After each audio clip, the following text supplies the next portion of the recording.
with you some stress-free tips on leading your company or your institutions by way of understanding the people you are working with or the people under you. So, anthropologists have studied that every 14 to 16 years, generational characteristics actually change.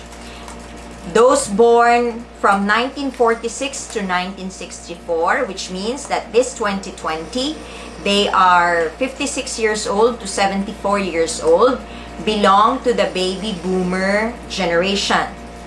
Those who were born from 1965 to 1980, which means that this 2020, they are 40 to 55 years old, belong to Generation X.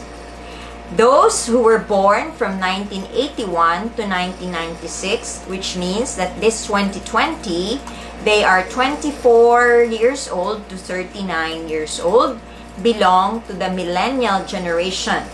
The millennial generation is also referred to as Generation Y, the next third generation, and Generation Me. So they have 4 names for it, but it's the same millennial generation.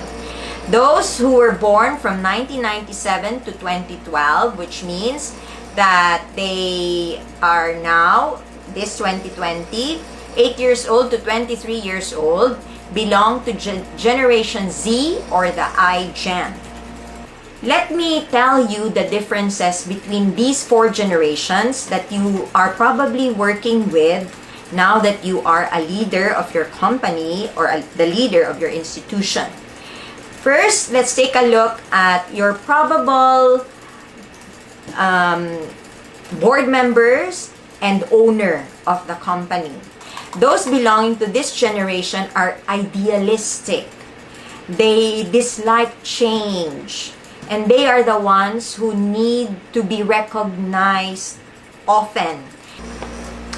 You, on the other hand, who is the leader of the institution, is probably a Generation X. You, on the other hand, dislike being micromanaged. And you like to reason out and to balance work and life.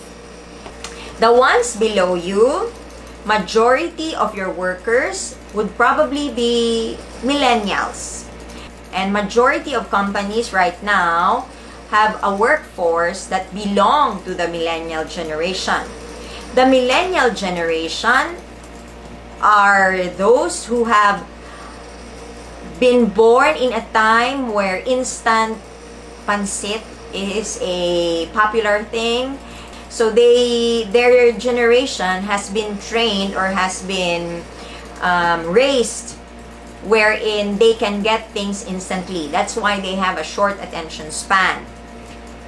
These individuals belonging to the millennial generation also like to experience. They like to travel.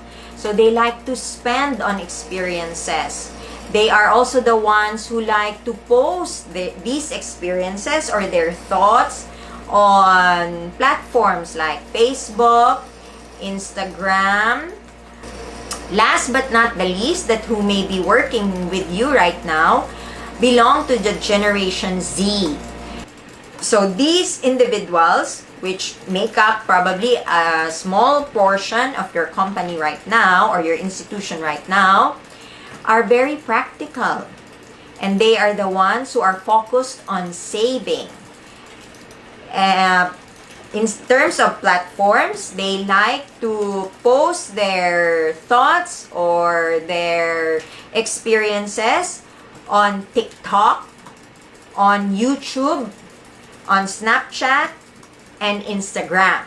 But again, if those who belong to the millennials are short attention span, the ones who belong to Generation Z even have a shorter attention span. So when you conduct meetings with individuals who belong to this generation, just remember to keep it short and simple, straight to the point. When you also send memos or memorandums, it must also be short ones, if as much as possible in bullet forms, and when you present things to them, you enhance it with a PowerPoint slide so they can see well your ideas, and you make sure that you make summaries. So with this understanding of the different generations that may be working with you, below you or above you, in your company or institution, I pray that you would have a stress-free leadership. So just remember the 4 generations: Generation Baby Boomers, the Generation X, the Millennials, and the Generation Z.